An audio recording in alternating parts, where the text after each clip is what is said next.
इस साले सवाब की मजलिस में हम मैंने कुरान मजीद की एक आयत का आप के सामने तिलावत की है, जिसमें अल्लाह तबारक व तआला अहले मदीना की बात सिफात को बयान करके अल्लाह तबारक व तआला उनकी इन सिफात को अच्छा करार देकर अपने कलाम में बयान फरमा रहा है। यानी अहले मदीना की अच्छी बातों में से बात बातों का इंतखाब करके अल्लाह तबारक व तआला ने उनको अपने कलाम में बयान फरमाया। उन अच्छी बातों में से एक अच्छी बात ये भी बयान फरमाया वल्लज़ीना यक़ूलूना, उनकी अच्छी बातों में से एक बात ये भी है कि वो कहते रहते हैं रब्बना इग़फिर लना, ऐ हमारे रब हमारी मग़फ़िरत फरमा, ऐ हमारे रब हमारी बख्शिश फरमा दे। वलिइख़वानिनल्लज़ीना सबक़ूना बिल-ईमान, और हमारे उन भाइयों की भी मग़फ़िरत फरमा जो ईमान इस्लाम लेकर हमसे पहले दुनिया से चले गए। यानी अच्छा अक़ीदा लेकर ईमान की हालत में, इस्लाम की हालत में दुनिया से चले गए हमारे बहन भाई। फरमाया उनके लिए भी वो दुआएं बख्शिश और मग़फ़िरत करते हैं। तो पता ये चला कि मरने वालों के लिए दुआएं बख्शिश और मग़फ़िरत करना, उनके लिए दराजात की बुलंदी की इल्तिजाएं करना और उनके लिए बख्शिश और मग़फ़िरत की इल्तिजाएं करना और उनकी बख्शिश और मग़फ़िरत के लिए एहतमाम करना, ये बिदअत नहीं है, बल्कि ये अहले मदीना की सुन्नत है। और ऐसी प्यारी सुन्नत है कि जिसको अल्लाह तबारक व तआला ने अपने कलाम में खुद बयान फरमाया। सुभान अल्लाह। ये तो होगी कि इसाले सवाब, दुनिया से जाने वालों के लिए बख्शिश की दुआ करनी चाहिए, दुनिया से जाने वालों के लिए मग़फ़िरत की दुआ करनी चाहिए। मेरे नबी करीम अलैहिस्सलाम ने इरशाद फरमाया बाज़ लोग दुनिया से जब अपनी कब्र में जाएंगे तो एक नेकी पल्ले नहीं होगी, लेकिन हशर के दिन जब वो कब्रों से उठाए जाएंगे तो बहुत पहाड़ के बराबर नेकियों के साथ चलेंगे। मेरा सवाल ये है कि दारुल अमल दुनिया है, कब्र दारुल अमल नहीं। कब्र के अंदर आपका अमल का सिलसिला खत्म हो जाता है। ये जो तबका कहता है कि अमल अपने अपने, अमल अपने अपने, बस अपने अमल, इसलिए किसी का अमल किसी को कोई फायदा नहीं दे सकता, लिहाजा इस बात की कोई जरूरत नहीं है। वो इस हदीस की रोशनी में मुझे बताएं कि नेकी तो वो साथ लेकर नहीं गया, दुनिया से वो कब्र में चला गया, अमल का दफ्तर बंद हो गया। अब कब्र में न नमाज पढ़े, न रोजा रखे, न हज करे, न ज़कात दे, न सदका दे, न खैरात करे, न कुरान की तिलावत करे, न हुस्न अखलाक से पेश आए, न कोई नेकी का काम करे, न गरीब की मदद करे, न मिस्कीन को खाना खिलाए, न गरीब को खाना खिलाए, न यतीम के साथ हाथ फेरे, न ही कोई ऐसा नेक अमल करे कि उसकी नेकी उसके दफ्तर में लिखी जाए। फिर ये कब्र में कौन सा दरवाजा खुला कि कब्र हशर के दिन जब वो उठा अपनी कब्र से तो ओहद पहाड़ के बराबर नेकियां उसके साथ चल रही थी।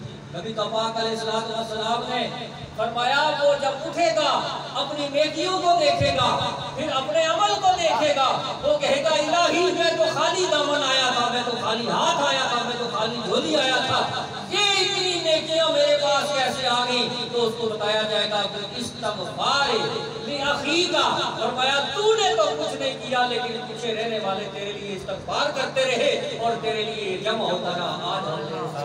आज नारे तकबीर, नारे रिसालत, नारे हैदरी, उलमाए अहले सुन्नत। पता चला एक का इस्तग़फ़ार करना दूसरे को फायदा देता है, एक का इस्तग़फ़ार करना दूसरे को फायदा देता है, एक का अमल दूसरे को फायदा देता है। अब कहते जी हाँ जी हम मानते हैं कि एक का अमल दूसरे को फायदा देता है, लेकिन फिर अपना एक उसूल काटता है। कहते हैं जी कि वो तो जिंदा का अमल जिंदा को फायदा देता है, एक बंदा मर गया है, जिंदा का अमल मुर्दा को फायदा कैसे देगा? मैंने कहा अकल को हाथ मारिए, अगर मुर्दे का अमल जिंदे को फायदा दे सकता है, मुर्दे का अमल जिंदे को फायदा दे सकता है, तो जिंदे का अमल मुर्दे को फायदा क्यों नहीं दे सकता? मेरे पास कुरान की नस है। जो आदमी ये दावा करे कि इसाले सवाब नहीं, एक का अमल दूसरे को फायदा नहीं देता, अगर दे भी तो जिंदा का अमल मरने वाले को फायदा नहीं देता, उसको चाहिए कि जब वालिद गिरामी दुनिया से रुखसत हो तो उनकी प्रॉपर्टी का क्लेम न करे। इसलिए कि वालिद की विरासत में जो उसे जायदाद मिल रही है, इसमें इसका अपनी कोई मेहनत नहीं, इसका अपना कुछ भी नहीं, इसका अपना कोई अमल नहीं। सारी मेहनत बाप की है, अमल बाप ने किया है, दौड़ धूप बाप ने की है, हाल बाप चलाता रहा है, जमीन जायदाद बाप ने खरीदी थी और उसको प्लाटिंग बाप ने की, उस पर चारदीवारी बाप ने फेरी, उस पर दरवाजा भी बाप ने लगाया, बोर्ड भी बाप ने लगाया, वो सारा कुछ उसके वालिद गिरामी का था, उसका अपना एक भी अमल नहीं था। उधर से बाप की आंखें बंद हुई, प्लाट हमारे साहब के पास आ गया। मैंने कहा मरने वाले के अमल का फायदा जिंदा को मिल गया, तो जिंदा के अमल का फायदा मरने वाले को क्यों नहीं मिल सकता? ये वो निशानियां हैं जो रब ने आपके सामने खुली रखी हुई है कि आंखें खोल के देखो और लोगों के ऐसे लोगों के चुगल में न फंसो जो तुम्हें इस तरफ लेके जाते हैं कि मरे हुए बाप की कब्र पर जाना भी बिदअत कराते हैं। मरी हुई माँ के लिए मग़फ़िरत की दुआ करने से पहले बंदा सोचे पता नहीं ये दुआ मेरी माँ के लिए पहुंचेगी कि नहीं पहुंचेगी। इब्न माजा में हदीस पाक है किताबुल वसाया में, मेरे नबी पाक अलैहिस्सलातु वस्सलाम के एक सहाबी हज़रत उमर रज़ियल्लाहु तआला अन्हु, इनका वालिद शिर्क की हालत में फौत हो गया, कुफ्र की हालत में। ये दो भाई थे, बड़े भाई का नाम हशाम था, छोटे भाई आसिम। बाप मरते हुए वसीयत कर गया, था काफिर, था मुशरिक, इस्लाम नहीं लाया, ईमान नहीं लाया, इस्लाम को कबूल नहीं किया। बाप मरते हुए वसीयत कर गया कि मेरे मरने के बाद मेरे दोनों बेटे मेरी तरफ से 50-50 गुलाम आजाद करेंगे, यानी 100 गुलाम आजाद करना है, 50 गुलाम मेरा बेटा हशाम आजाद करेगा और 50 गुलाम मेरा बेटा अमर आजाद करेगा। उनके भाई हशाम ने 50 गुलाम आजाद कर दिए। हज़रत उमर रज़ियल्लाहु तआला अन्हु कहने लगे मैं पहले रसूलुल्लाह की बारगाह में जाऊंगा। ये इब्न माजा में हदीस है, सही हदीस है, इसकी सनद पर किसी किस्म का कोई जरा नहीं। फरमाया मैं पहले रसूलुल्लाह सल्लल्लाहु अलैहि वसल्लम की बारगाह में जाऊंगा, मैं हुजूर से पूछूंगा कि जो 50 गुलाम मैं अपने काफिर मरे हुए बाप की तरफ से आजाद करूंगा, क्या मेरे बाप को इसका कोई फायदा होगा? अगर फायदा हुआ तो मैं गुलाम आजाद करूंगा, अगर फायदा न हुआ तो मैं गुलाम आजाद करूंगा।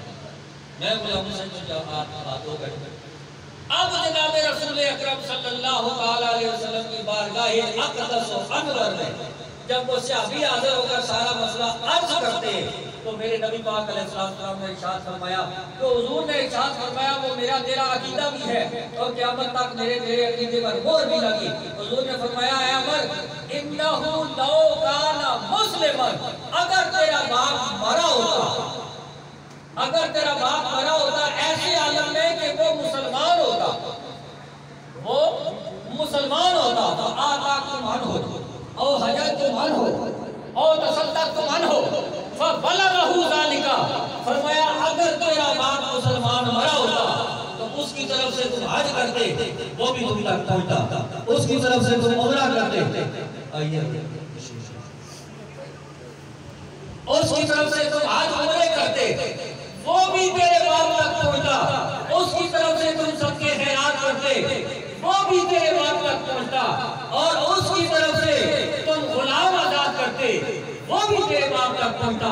पता चला मेरे नबी पाक अलैहिस्सलाम ने ये उसूल अता फरमा दिया कि मरने वाला मुसलमान होना चाहिए और उसके पीछे दुआ करने वाले भी मुसलमान होने चाहिए। तो उनकी दुआ वहां तक पहुंचाने में ये रब ताला के फरिश्ते कार फरमाते हैं और इसकी दुआ उसकी कब्र तक पहुंचाने में दुनिया की कोई शय रुकावट नहीं बन सकती। सुभान अल्लाह। शर्त ये है कि मरने वाला मुसलमान होना चाहिए।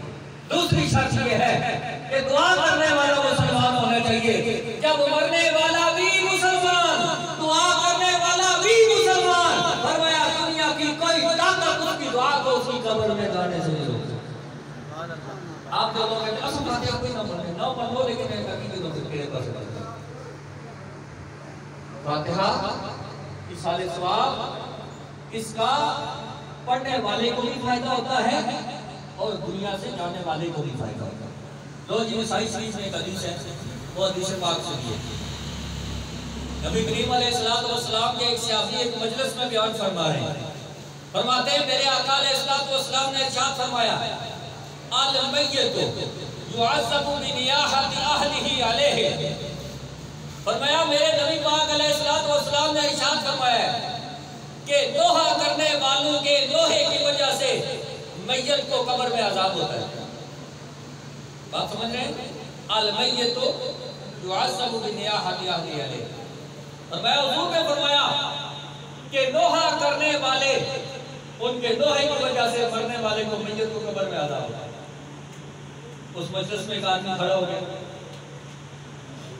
ये जो इल्म का हैजा होता है ये इतनी बुरी चीज है कि सहाबी के सामने आदमी को खड़ा कर देता है। तो वो आदमी खड़ा हो गया, सवाल करने लगा। उसने कहा अरायत रजुलन माता बिखुरासान व नाहा अहलुहु अलैहि हाहुना अकाल अलमय्यत युअज़्ज़ब। उसने कहा मुझे बताइए, अगर मरने वाला खुरासान यानी अफगानिस्तान के इलाके में मरे वनाहा अनु अलैहि हाउना और लोहा करने वाले जहां यानी मदीना पाक में उसका लोहा करें अकाल अलमय्यत युअज़्ज़ब, तो क्या मैयत पर अजाब होगा? यानी इतने दूर से लोहे का अजाब कब्र में पहुंचेगा। पूछना ये वो चाहता था, पूछना ये चाहता था कि मरने वाला अफगानिस्तान में हो, लोहा करने वाला मदीने में हो, तो इतने दूर से उसकी कब्र में लोहे का अजाब कैसे पहुंचेगा? जब उसने ये सवाल खड़ा किया तो सहाबी ने जो जवाब दिया वो भी मेरा दिल आती है। सहाबी ने फरमाया सदाका रसूलुल्लाह सल्लल्लाहु तआला अलैहि वसल्लम व कज़बता अंता। फरमाया मेरे आका अलैहिस्सलाम ने सच फरमाया और तू झूठ बोलता है। अगर मरने वाले की कब्र इतने दूर भी हो और लोहा करने वाला इतने दूर से लोहा करे तो लोहे का अजाब उसकी कब्र में पहुंचेगा। ये निसाई के हदीस मैंने आपको सामने पेश की। अब मेरा सवाल ये है कि मरने वाला अगर अफगानिस्तान की सरजमीन पर हो, लोहा करने वाला मदीने की सरजमीन पर हो, लोहे का अजाब उसकी कब्र में पहुंच जाता है, तो कुरान का सवाब उसकी कब्र में क्यों नहीं हो सकता? अगर लोहे का अजाब पहुंचता है तो कुरान का सवाब भी पहुंचता है। अजीब मंतक है, मौलवी साहब लोहे के अजाब को तो मानते हैं लेकिन कुरान के सवाब को नहीं मानते। हम कहते हैं हम लोहे के अजाब के भी कायल हैं, हम कुरान के सवाब के भी कायल हैं। बाकी रहेगी बात, ये तो हिले वसीले हैं। आखिरी बात करके मैं जाना चाहता हूं, ये तो हिले वसीले हैं कि मरने वाले के लिए हम हीला वसीला करते हैं, या अल्लाह को कभी पेशी रहेगी तो पूरी हो जाए, कल हम मरेंगे हमारे लिए भी कुछ ऐसा करेगा। लेकिन हकीकत बात यह है कि कोई पता नहीं कि वो कुरान की तिलावत की वजह से बख्शेगा, इबादत की वजह से बख्शेगा, रियाजत की वजह से बख्शेगा, या किसी एक ऐसे छोटे से अमल की वजह से बख्शेगा जिसकी हमारे सामने कोई शायद वैल्यू न हो, लेकिन अल्लाह तबारक व तआला उसकी वजह से बख्शिश व मग़फ़िरत फरमा देगा। उसकी बख्शिश का मेयार वो बंदे समझ ही नहीं सकते। हम कहते हैं ये करेंगे, वो करेंगे, यूं करेंगे, वो करेंगे। हिलिया में एक हदीस पाक मौजूद है, हज़रत मूसा अलैहिस्सलाम ये बख्शिश के खजाने के ताले पर, ये बख्शिश के खजाने की कुंजी समझिए कि रब के बख्शिश का जो खजाना है उसकी कुंजी क्या है। हिलिया शरीफ में हदीस पाक मौजूद है।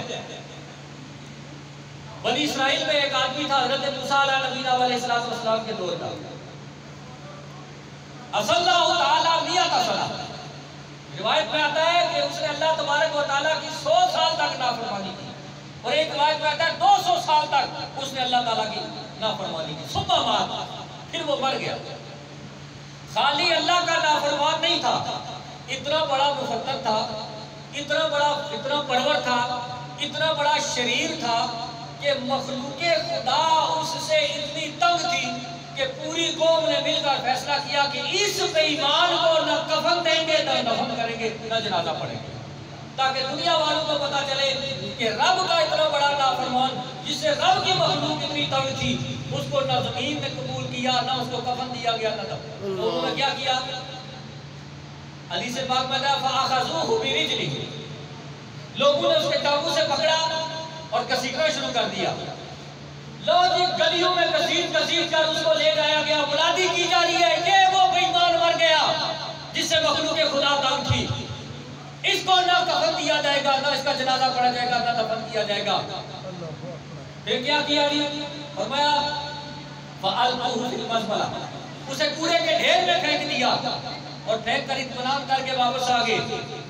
जब वापस घरों में आ गए तो फरमाया फ़अौहल्लाहु तआला इला मूसा, अल्लाह तबारक व तआला ने हज़रत मूसा अलैहिस्सलाम की तरफ वही फरमाई और वही फरमाकर फरमाया अन अख़रिजहु व सल्ली अलैहि, फरमाया मूसा, ये कौम जिसको टांगों से पकड़कर घसीट कर कूड़े के ढेर में फेंक आई है, तू उसे कूड़े के ढेर से निकाल कर उसका जनाजा पढ़, उसे कफन दे, उसे गुस्ल दे, उसको तदफीन कर। हज़रत मूसा अलैहिस्सलाम हैरान होकर अर्ज़ करते इलाही,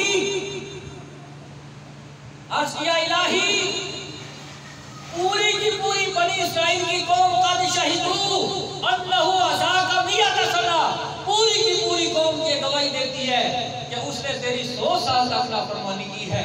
अब तू मुझे ये हुक्म देता है कि उसे कूड़े के ढेर से बाहर निकाल कर उसका जनाजा पढ़ूं? तो फरमाया हा कज़ा, 3 दफा फरमाया हा कज़ा, हा कज़ा, हा कज़ा। फरमाया मूसा, तू भी दुरुस्त कहता है, तेरी कौम भी दुरुस्त कहती है। वो बड़ा नाफरमान था, बड़ा पापी था, बड़ा गुनाहगार था, लेकिन उसका एक अमल ऐसा था, कुल्लमा नशर तौरात, जब वो तौरात की तिलावत किया करता था, फनज़र इला इसमें मोहम्मद सल्लल्लाहु अलैहि वसल्लम, उसकी आदत थी कि तौरात में मेरे महबूब करीम अलैहिस्सलातु वस्सलाम जनाबे मोहम्मद करीम का इसमें ग्रामी है। जब वो मेरे आखिरी नबी आखिर ज़मा जनाबे मोहम्मद रसूलुल्लाह सल्लल्लाहु अलैहि वसल्लम के नामी इसमें ग्रामी को देखता था तो मेरे महबूब की मोहब्बत जो उसके सीने में छुपी होती थी वो ठाठे मार के बाहर आती, वो उबल के बाहर आती, आंसू बन के उसकी आंखों से छलकती। वो मेरे महबूब के नाम को उठाकर चूमकर अपनी आंखों के साथ लगाता। फरमाया इस अमल की वजह से मैंने उसके गुनाह भी बख्श दिए हैं, मैंने उसका इकराम भी किया है। वह ज़ब्बैतुहु 70 हूरा, मैंने जन्नत में 70 हूर से उसका निकाह भी कर दिया। कहाँ है हज, कहाँ है रोजा, कहाँ है नेक अमल, कहाँ है नेकियां, कहाँ है तिलावतें, कहाँ है इबादतें, कहाँ है सदके, कहाँ है खैरात, कहाँ है नेक अमल, कहाँ है हुस्न अखलाक। फरमाया ये सारी चीजें पीछे रहेगी, एक महबूब करीम अलैहिस्सलातु वस्सलाम की मोहब्बत देखेगी। फरमाया उसके सारे गुनाह एक तरफ, अगर वो पहाड़ के बराबर भी उसके गुनाह थे, लेकिन महबूब की मोहब्बत का एक अमल देखा गया। पता ये चला अहले सुन्नत व जमात सुन्नी भाई को नाराज करो, तुम उस अकीदे के हामिल लोग हो, तुम उस अकीदे के हामिल लोग हो, उस मस्जिद के लोग हो कि जिनके पास नबी पाक की मोहब्बत है। लोग तुम्हें ताना देते हैं, कहते हैं ये या रसूलुल्लाह कहते रहते हैं। मैं कहता हूँ सीना खोल के ये ताना बर्दाश्त किया करो, ये ताना कबूल किया करो और कहा करो तुम्हारे नजदीक ये ताना है, मेरे नजदीक ये तमगा है। अल्लाह इसी नारे में जिंदगी अता फरमाए, इसी नारे में मौत अता फरमाए। ये वो नाम है जो कब्र में भी काम आएगा, ये वो नाम है जो हशर में भी काम आएगा, ये वो नाम है जो हर मुश्किल से दुनिया में भी तुम्हें बचाएगा, ये वो नाम है जो आखिरत की हर मुश्किल में भी तुम्हें बचाएगा, ये वो नाम है जो गुनाहों के अंबार होने के बावजूद तुम्हारी मग़फ़िरत का वसीला बनेगा, ये वो नाम है जो हशर के मैदान में तुम्हें साया फराहम करेगा। इकबाल कहता है अपना अपना इस्तादा इसी नाम से है, नब्ज़े हस्ती का बशावादा इसी नाम से है।